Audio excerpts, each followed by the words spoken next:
It's Sunday night. It's midnight.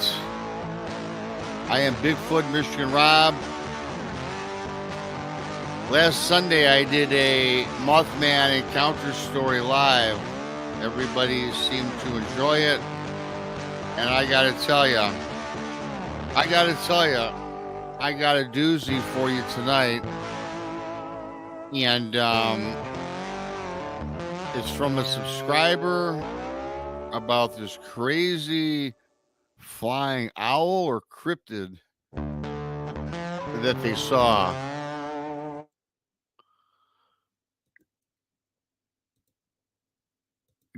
Don't know what it was, but I got to tell you something, everybody. I just got to tell you guys, again, I don't do many live encounter stories. I did one last week on a Mothman. It was received pretty well. And I got this story after last week's Mothman encounter story.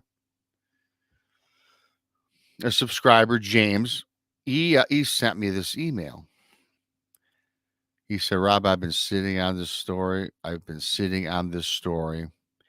And you know what, Rob, after seeing the Mothman encounter story you did live last week, I was just compelled to send this to you. And I read through this thing. I got to tell you guys something. I don't know how long this story is. I can tell you when I do my video encounter stories, they're about an 8 or 10 minute video. Thank you for everybody that watches those. Last week, I did the Mothman encounter story live. It was about 25 minutes. I've got to do this simply because this man, James sent me this email. You guys, it's 3,000 words long. If anything else, I got to pay this guy the respect for taking the time to email me this story, which has haunted him for a long time. I don't know how scary it is. I could tell you this. I would not want to experience this, not at all. And again, if a person sends me a story, and trust me, I write for Steve Stockton, 3,000 words, you guys, is a lot of time and effort. So I am definitely obliging this guy's efforts in this. I hope you enjoy it. And I got to give my hats off to James. He is a subscriber.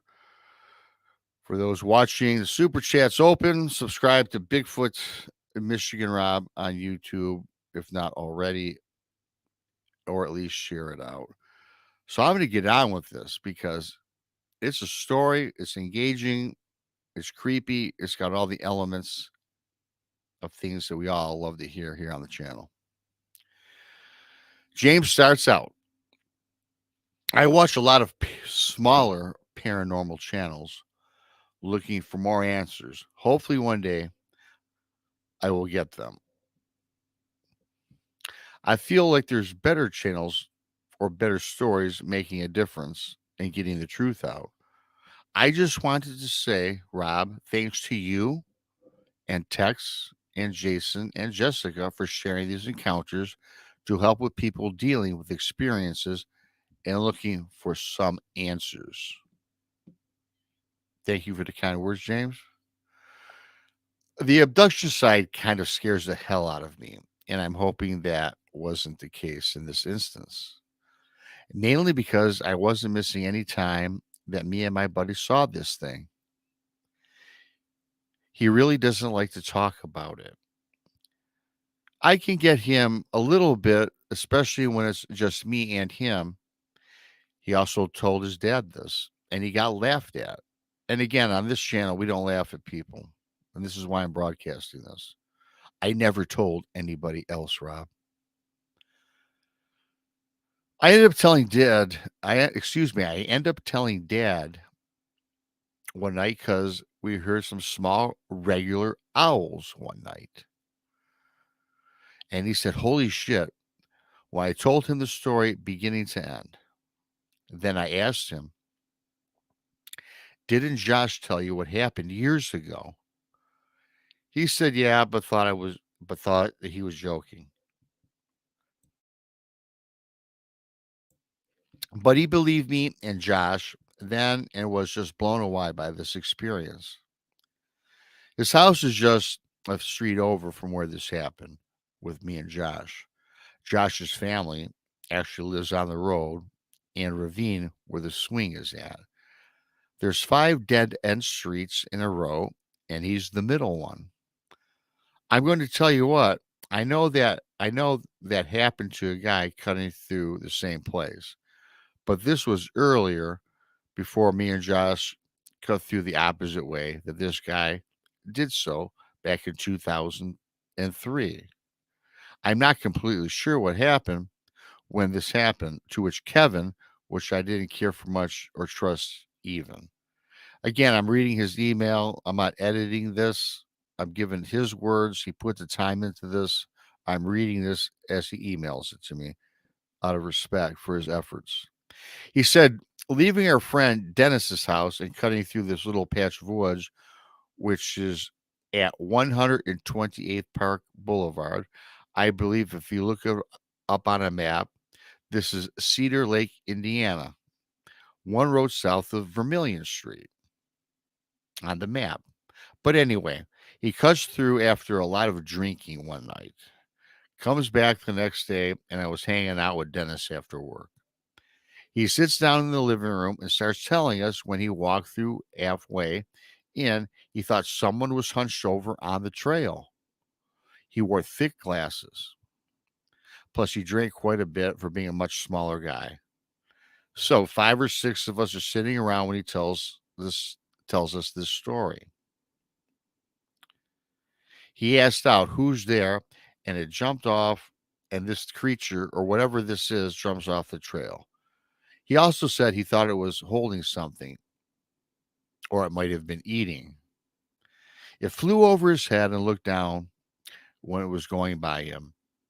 It let out a large screech as it flew towards Dennis Road. He said he started to run towards his house since it was going the opposite way. I am guilty of the worst, I think. After he said it was or looked like a 4-foot owl, I started to laugh at first, and everyone started to laugh because he was actually serious. So we laughed. Kevin never brought it up again. But like I said, I gave him the worst about it. If I saw him leaving one of our friends' houses, I'd always remind him, don't let the 4-foot owl get a hold at get a hold of you. He laughed. So this guy is making fun of his buddy for seeing some 4-foot owl. And again, there are owls that are big and tall, barred owls, what have you. I mean, they're not just 2-foot little creatures. So, anyways, moving on. Sometimes he would always give me an FU about laughing about at me about this story. Most of the time, it would be nothing, and he ignored me. So, what I'm about to tell you next, I don't blame you for laughing, just like I did. This experience truly did humble me to believe others because this is going to sound unbelievable. And I'm glad Josh was with, or at least I think I was losing it. Also, just for the record, I didn't have a drink that day, and yet I also smoked before it was legal all over, but I hadn't smoked during this. Even if I did, it would not change what I saw. This starts in spring of 2007, March in northwest Indiana, Cedar Lake. The leaves were gone from winter, and you could easily see through the woods end to end because summer foliage hadn't filled in the woods yet. We were cutting through the opposite way Kevin had, but it's also nighttime. I think the first week of March, if I remember correctly. We started to cut through to stop by Dennis's house when Josh was first, and I'm a few feet in back of him. We both hear something running on the leaves towards us. We realized it was Chico and a neighborhood dog that would get out sometimes and it was a very mean pit bull. Chico is a mean pit bull. It would even bite car bumpers if you drove by his house when it was on the loose. I'm a lot taller than Josh, almost a foot. I found a branch on a tree. I ran a few steps and grabbed and pulled myself up. I was kneeling on the branch telling Josh to grab my friend's hand because he was running out of time. He looked around frantically, looking for a limb or a tree he could reach. Then he jumps on a little sapling tree and climbs it like a rope and just gets high enough where Chico can't get him or he's not breaking the top of the tree and falling down there. Again, this is read by James, a subscriber, or email, and I'm reading it. Thank you. We had to wait at least 10 minutes till the owners called it back. It sort of snorted at the air at us and ran home. We waited probably another 10 minutes just in case it was coming back. We got down, walked out to Dennis's house, and told him what had happened. Then 2 weeks later, me and Josh were cutting through again. But this time, I'm first, and Josh is trailing behind a little bit. We got halfway through there, and there's a little creek in the middle of the trail that inclines and dips down that you have to jump over. We weren't even down the incline long when I started to hear the leaves moving from something, and it's a large raccoon scurrying away from our direction. We both sighed and put my guard down because it was Chico. Thank God. This is where it gets weird. And like I said, I don't care if you don't believe this because I'm a stranger. This is, again, James talking, and I couldn't or didn't believe this other than what I actually know. Like I said, this story has humbled me, and I am a believer. So I will never make fun of somebody else's encounter ever because I wasn't there to see it or what was the description. Rob, you say that when you do your videos. That's why I'm sending this in to you. Maybe you'll store this info and someone else will finally reach out and tell their story of something similar. Okay. When I described this and what happened, I was 3/4 in disbelief myself and another 1/4 at the end. I was like, oh shit, this is really happening and I'm screwed. So when I stopped from what sounds like a wooden diving board, like when someone heavily jumps off of it, I immediately tried to find the source because I know something is up and I'm not sure what yet. I scanned all around me. When I looked to my left, back, I saw a huge branch still shaking up and down pretty good, then making a whippy noise, and then at the very end, it stopped. Where I lived in that town, there's no bobcat or even a recent sighting ever. I turned to Josh behind me really quickly and said bobcat to him, and he rolled his eyes and laughed. As fast as my brain is putting all this together, it was the only logical thought to me. I thought to myself, what jumps out of a tree and weighs enough for a branch to do that and doesn't make a sound when it hits the ground? I looked all around the floor of these woods looking for a bobcat, I guess to pounce at us. I get really confused when I do not and cannot see anything, when nothing happens. I face back toward Dennis's house and start to move again. Then I catch movement above the treetops, and these large trees are up there. Then I see a moving black mass in an opening in the treetops. At this point, it went in slow motion. Its black mass coming down on a sharp angle through the trees. At first, all I could make out of it was two yellow eyes as it got closer. Then, as it was diving straight for me, I seen a shiny silver belly. It was such it was in such disbelief that I still didn't want to believe what it was, yet I see it. Then I noticed how there were black dots or feathers perfectly placed on its belly. It looked back, dot gridded patterns, and no randomness staggered to me. It almost felt like if I didn't look away, it would hypnotize me. My eyes went back to his face because the silver, shiny belly was making me feel like I wanted to wake up from a bad dream. So this guy is seeing some creature, flying creature, hasn't seen it before, and he doesn't know what this is. Can't make it out as of right now, from what I gather from reading this.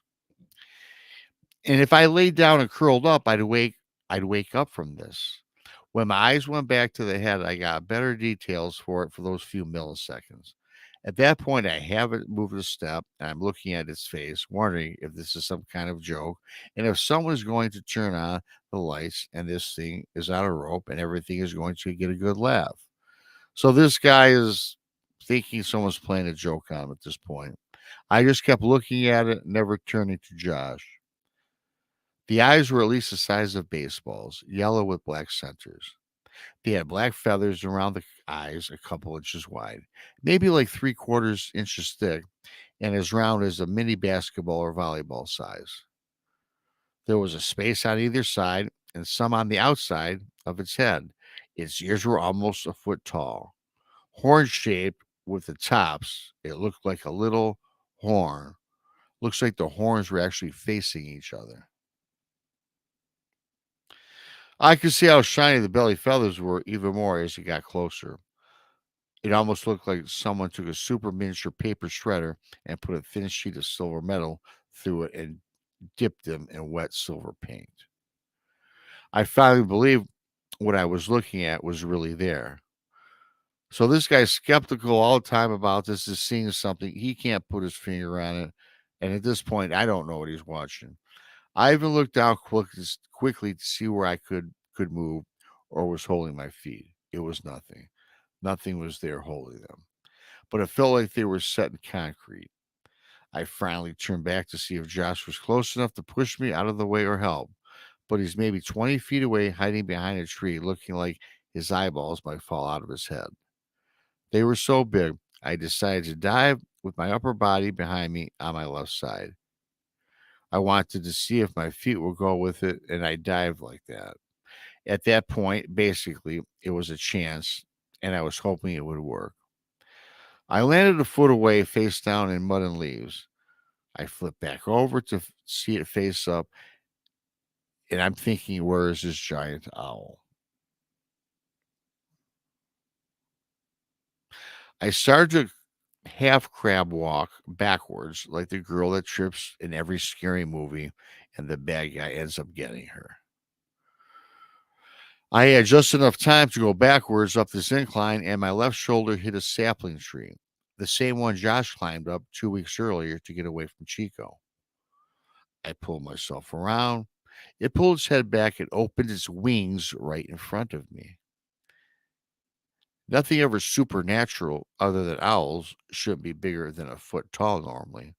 But when it opened its wings to stop it from diving into the trees, it got a little lighter, almost like someone would have lit a small candle. Rob, you live in Michigan, so you might understand this easily. When it snows, you get the snow on the ground and it lights up the area without even a flashlight. It was like a sporadic color of white, silver, and beige on the inside of its wings, and it made the floor of the woods in our area a little lighter than the rest of it. It sounded like a helicopter was off in the distance when it flipped its wings. I could hear every thump very well. It dipped its head to lead, not its claws or talons. I don't remember seeing its legs or talons to get me. It came around to my right at first when it tried to dip its head. I was in a squatting type position with hands on this sapling for leverage, or to lean, I guess. I think I wanted to move no matter what when it moved or came around to get me. Then I moved left when it tried to grab me. It backpedaled and came right around the right. I countered again by duck walking in a squatting position still and pulled my way around right beside me. So it looks like this giant owl or flying creature's trying to like capture this guy or swoop him up. I don't know. It dipped its head when it came around my left side. I moved back right and it came back pedaling again to my left. I moved again, and it dipped again and tried to get me again. And I said out loud at this point, "Oh God, this thing is not going to stop." So this thing is, I guess, you guys swooping down, trying to capture this guy. I don't know what, pick him up, take him off into the night. But he says it's, according to this guy, it's some sort of huge owl or some sort of flying cryptid. He just doesn't know. He goes on to say it literally turned around while I'm backpedaling and then flew up in a tree nearby, maybe 40 feet away, and then it sprung up 50 feet into the air. He said it looked like an overweight Batman in a treetop, and I wish I had a camera. Even if I did, I probably wouldn't have used it, as I was so enthralled by this thing. At one point, again, it was trying to get me. I stood up, I reached out for a little while by a tree, and I actually got close enough to touch his underbelly. I could not take my eyes off of this thing for the fear that was emanating inside me. I started to look back for a big stick or a log laying around. I found one, and I told Josh to do the same. He's telling me to look at something else, and I don't want to take my eyes off of this. Josh keeps telling me to look back, and I keep telling him to pick up a stick to ward this thing off. It stopped, it took a break, and it came back at us again. I'm getting pissed, and I never get mad at my friends usually, but I am getting mad because Josh isn't getting a stick or trying to fend off or protect us. He finally grabs my shoulder and tells me to look. I'm not listening, and I finally say, "What? Why are you not trying to protect us from this thing?" He points behind us and spread out all behind us. Baby ones start coming out, 5 or 6 of them at least. I call the baby ones, I call them baby ones because they had the same look, they had the same pointed ears like the big one and much smaller wings. They were maybe they were about maybe 5 feet tall, maybe a hair bigger. Now again, this big thing, I guess, as he knows, is like almost 8 feet tall, so he thinks they're like smaller ones. So what this is, you guys, I don't know what's attacking him. Is it perhaps owls? I'm not sure. At this point, he starts to panic. He looks back at the big one, and it did the classic owl turn and turned his head all the way around while looking in different directions. He says it kind of almost started looking like a cat, and it turns his back, like to ignore you. So this thing is playing around with these guys, swooping it up and down, trying to do whatever it's doing. I'm not thinking it has the strength to pick these guys up, but now it starts to ignore them.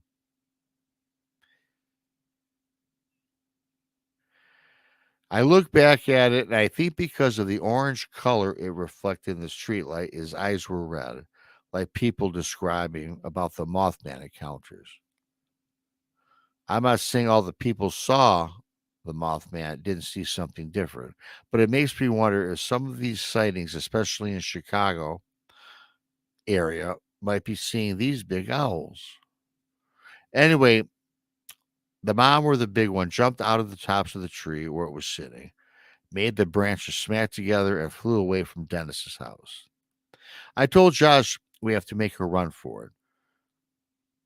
Crashing in through Dennis's front door, knocking, he asked, "What is going on?"